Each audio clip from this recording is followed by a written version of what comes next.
Hi, I'm Amanda, Hi, I'm Egla. and this is Deprescribing blood pressure meds in geriatric patients. So at the end of this presentation, we hope that you're going to be able to understand the etiology of hypertension and elevated pulse pressure, describe geriatric populations and their risk factors, identify medications likely to induce falls, and identify patients who could benefit from less intensive hypertension management. And we hope that if we have anybody viewing our presentation who might be in a role in the future to deprescribe, that they might take a little something from this and remember it in the future and maybe help out their geriatric patients. So what is hypertension? Hypertension is a very common condition. It is defined as a prolonged increase in the force of blood against the vascular walls. Hypertension is associated with serious health risks, including heart attacks, strokes, and heart disease. Signs and symptoms are uncommon, but they may include headaches and shortness of breath. And if a patient is in a hypertensive crisis, we're more likely to see these symptoms present. Most people are screened for high blood pressure at regular physician visits. So, this regular screening can really help us catch people who are not exhibiting signs and symptoms of hypertension that might benefit from antihypertensive management. So, these are the risk factors for hypertension. So, let's start with age. The risk for hypertension increases as your age increases. Family history. Overweight or obese patients are more at risk for hypertension, and simply put, this is because more tissue requires more oxygen, requires more blood flow. More blood flow is likely to increase our blood pressure. Tobacco use. So, using tobacco can not only increase your blood pressure, it can also damage the walls of your arteries. Excessive salt intake. So when we increase our salt intake, we increase the fluids that our body is retaining, which is going to increase our blood pressure. Excessive alcohol use. So in order to mitigate some of the risk factors associated with excessive alcohol use, we want to try to limit to 1 drink per day for women and 2 drinks per day for men. Stress is also a risk factor for hypertension. And race. Hypertension is particularly common among African Americans. This is likely due to poor social determinants of health, hindering access to care teams or healthy foods in their neighborhoods. And I featured this diagram on the right so that you can sort of see the difference between the genetic risk factors and then risk factors for hypertension that are theoretically in our control. So in genetic risk factors, you can see family history, gender, and age. And then over on the right, you can see underlying conditions, including obesity, diabetes, and COPD. Now, developing these conditions is not always in our control, but managing them properly, especially working really well with your physician and having a good healthcare team, can really reduce your risk for hypertension if you do have one of these conditions. And then in addition to that, we also have lifestyle choices, which will affect risk factors for hypertension. This would include eating healthier or daily physical activity, anything like that. So how do we measure hypertension? We get a blood pressure reading by measuring two values. So we have systolic blood pressure, which is the pressure during ventricular contraction or when your heart is beating. And then we have diastolic blood pressure, which is the pressure while your heart is at rest. And then we represent these values as systolic blood pressure over diastolic blood pressure. So our goal blood pressure for a healthy adult is somewhere around 120 millimeters of mercury over 80 millimeters of mercury. And I featured on the right here a chart of how you can see these values play into different levels of hypertension or elevated blood pressure. And it's important to keep in mind when looking at these values that increases in either systolic blood pressure or diastolic blood pressure can indicate potential hypertension. You don't necessarily have to have an increase in both. And you can see as both systolic and diastolic increase, you're increasing hypertension. So you can move from a healthy adult to elevated blood pressure, which is around 120 to 129 for systolic and still right around 80 for diastolic. Stage 1 hypertension, which is around 130 to 139 for systolic and 80 to 89 for diastolic.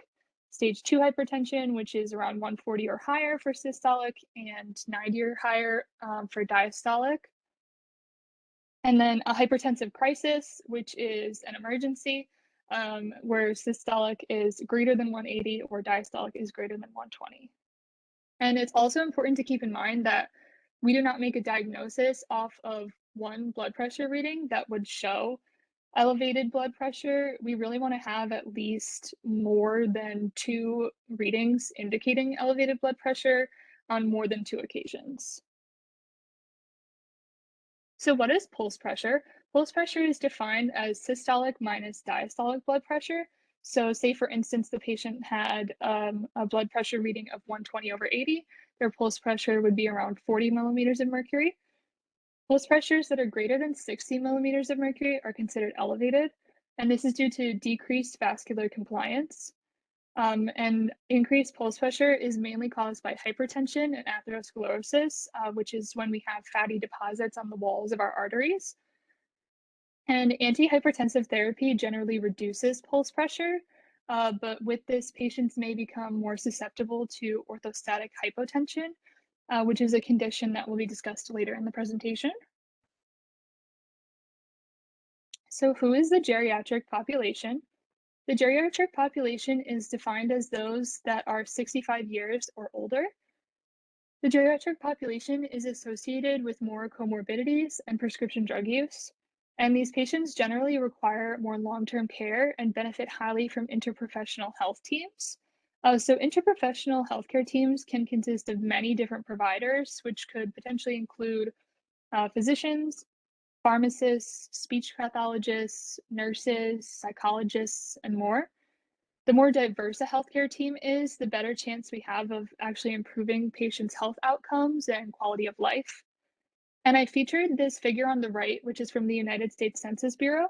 So you can see how over time, the geriatric population in our country is increasing. And this is important because this population often needs very different management and medications from the general population. So it's important that we talk about their healthcare and continue to research topics such as this one. So increased health risks for geriatric patients. There are a number of conditions that geriatric patients are more at risk for, including hypertension, strokes, etc. Polypharmacy is a big health risk for geriatric patients. Geriatric patients are on a number of medications. As defined earlier, polypharmacy is greater than 5 medications. So being on a number of medications, that means that they need to be carefully monitored for drug interactions and for side effects. And geriatric patients may also be more at risk for medication side effects due to impaired renal or kidney and hepatic or liver function and other comorbidities that impact their body's ability to metabolize or break down medications. And I featured this figure here, which is from a study that I linked at the end of the presentation regarding polypharmacy in the elderly and how it affects aspects of their health and their life. And I included this figure so that you could sort of see how increasing comorbidities and increasing polypharmacy tend to go hand in hand. So this is important to keep in mind when considering if someone is a candidate for deprescribing, and it also can really show you how complicated deprescribing is, especially when we're looking at patients that have a very high number of comorbidities or a very high number of medications. Okay, so now moving on to drugs that increase fall risk in the elderly. So elderly persons are at increased risk for developing orthostatic hypotension. This is a potentially dangerous drop in blood pressure during positional change from supine to standing position, thus increasing the risk of syncope, falls, and injuries, and eventually limiting daily activities, increasing hospitalization risk, injuries, and death. So two common class agents that we want to avoid are alpha-adrenergic blocking agents such as doxazosin. This should not be used as a first-line agent because it could induce orthostatic hypotension and increase the risk of fall and injuries. As well as calcium antagonists, such as, for example, amlodipine. This is associated with an increased risk of dizziness and falls in the elderly. And moving on to the management of hypertension on the next slide. So some general considerations we want to think about when evaluating patients with known or suspected hypertension. You want to identify reversible and or treatable causes. For example, this could be drugs that may be causing the hypertension, and removing those agents. For example, acetaminophen or ibuprofen are two common ones. And we want to evaluate for potential organ damage, such as kidney disease or heart failure. You want to assess for other CVD risk factors or comorbidities. Those could be smoking, alcohol use, or comorbidities such as diabetes mellitus, or other factors affecting prognosis. You want to identify barriers to treatment success, so adherence, intolerable side effects, costs, and such. So when and for whom is deprescribing appropriate? So deprescribing is one of the proposed approaches to reducing the number of administered drugs by eliminating those that are inappropriately prescribed. So dose reductions and or discontinuation may be appropriate for certain populations, such as those who have a history of frequent falls or have limited function, patients with low life expectancy, severe frailty, dependent for activities of daily living. And to keep in mind, with an older patient, medications are not routinely reevaluated. So in conditions of deteriorating cognitive and functional state and a decreasing life expectancy. So we really want to limit the polypharmacy with these patients. And also another population is another factor is receiving high-risk drugs or combinations. Because polypharmacy, as mentioned, and drug interaction are a greater concern in this elderly, we again want to limit the amount of hypertensive medications we do use and certain factors for these patients. So adults over or greater than 80 years with no major CV comorbidities and systolic blood pressure of less than 150. We also want to dose reduce or discontinue the medications. But remember that patients should be monitored for rebound hypertension upon therapy discontinuation. But still, approximately 30% of adults over 80 years take 3 hypertensive medications. And there's really not been any great benefit to having 3 besides more complicated medication management for these patients. So I just wanted to add some appropriate deprescribing examples.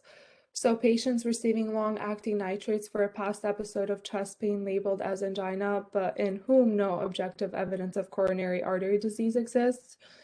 You want to deprescribe in patients who are antihypertensives in patients now normotensive in response to lifestyle modifications. And those patients with aggressive use of drugs aimed at controlling hypertension should be avoided in older patients because they may do little to alter symptoms or change the natural history of the disease while exposing patients to more immediate threats of hypotension. And in general, some benefits of deprescribing, if it's done successfully, and we are managing the patient's hypertension, then we can see better outcomes in caregiver burden, side effects, expenses, and daily functioning of the patient. So to summarize the overall points of this presentation, we want to emphasize that some key ones, such as hypertension is a common condition, especially in the geriatric population. How we measure and treat hypertension is very important for overall health and quality of life. Comorbidities and polypharmacy are very prevalent in this population, and it could increase patients' risk of adverse events. And drugs that increase the fall risk in the elderly are, as mentioned, alpha-adrenergic blockade agents and calcium antagonists. So we want to reduce or avoid those as first-line agents. And we want to dose reduce and discontinue may be appropriate for a certain population, as mentioned before, with certain cofactors. And these are our references.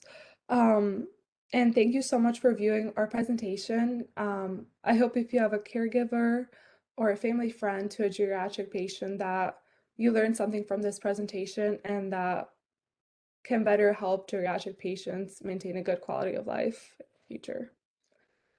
So, thank you.